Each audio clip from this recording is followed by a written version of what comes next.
Two examples of malpractice come to mind. These are recent examples. One from David Suzuki, famous scientist from Canada. The other from Chris Hedges, famous journalist from the United States.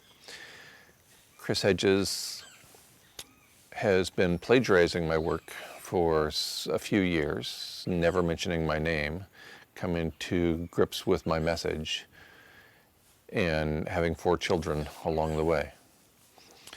He's known about my work. He has occasionally accepted and promulgated my work without ever mentioning my name.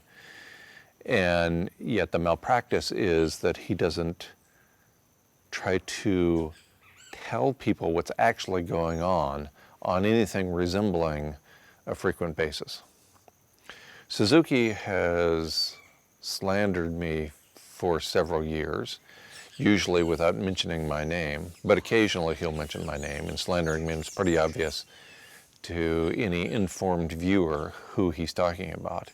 Here's a man who's in his 80s, who has lived large, who has 5 mansions and 5 children. Each of these 2 famous men surely knew about the population bomb when it was published in 1968, surely knew about the limits to growth when it came out in 1972, when I was 8 and 12 years old, respectively. So they surely knew about these influential writings, as I did by the time I was my 2nd year in college.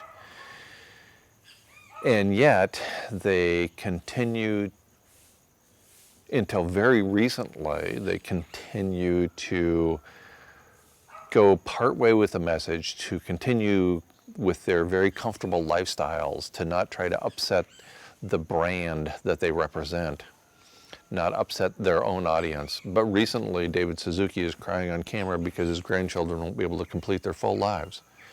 Okay, tell us why, Dr. Suzuki. Tell us why they won't be able to complete their full lives. Tell us the truth, the full truth about abrupt climate change and where it leads.